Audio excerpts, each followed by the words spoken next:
नमस्कार, मैं शिवानी रतूड़ी आर्यभट्ट टाइम्स में आपका स्वागत करती हूँ। फरवरी 2024 में नीतीश सरकार के विश्वास मत के दौरान सत्ता पक्ष के विधायकों को प्रलोभन देने की कथित साजिश को लेकर आज सियासत में एक और अहम मोड़ आने जा रहा है। आर्थिक अपराध इकाई इस हाई प्रोफाइल घूस कांड में पूर्व मंत्री बीमा भारती से पूछताछ करने जा रही है। ईओयू ने इस मामले में बीमा भारती समेत 4 लोगों को नोटिस देकर जांच में शामिल होने के लिए बुलाया है। पूछताछ का मकसद है साक्ष्य जुटाना और उन कार्यों को जोड़ना जो विधायकों की खरीद फरोख्त के इस कथित साजिश को परत दर परत सामने लाए हैं।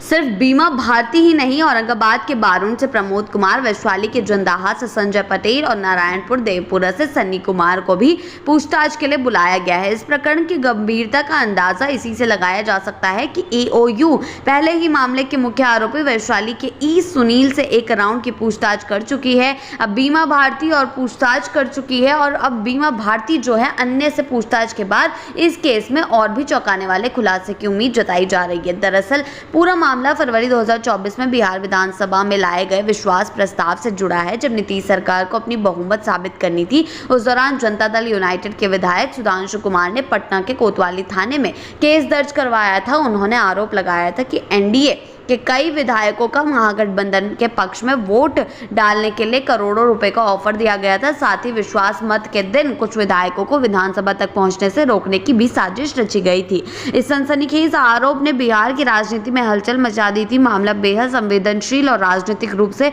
विस्फोटक था, इसलिए जांच के कोतवाली थाने से हटाकर आर्थिक अपराध इकाई को सौंप दिया गया।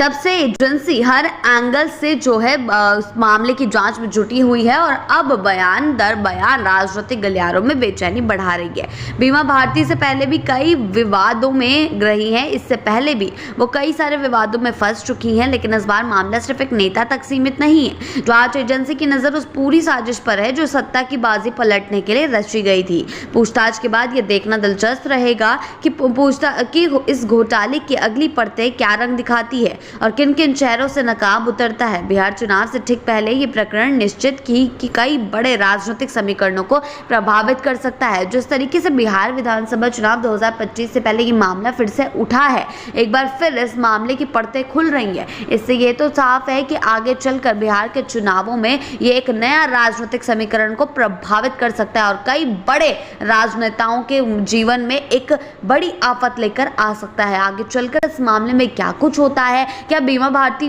जो इससे पहले भी कई विवादों में रही है, इस बार भी मामला सिर्फ एक नेता की सीमित नहीं है। इनका मामला अब जांच एजेंसियों की नजर उस पूरी साजिश पर है जो उस दौरान हुई थी, जो सत्ता की बाजी पलटने के लिए रची गई, जो कि कानूनन गलत है। अब आगे चलकर इस मामले में क्या कुछ सामने आता है, क्या नई अपडेट सामने आती है, ऐसी ही अपडेट्स के लिए जुड़े रहें आर्यभट्ट टाइम्स के साथ ही चैनल को सब्सक्राइब करना ना भूलें और हमारी फेसबुक और वेबसाइट के साथ भी जरूर जुड़ें।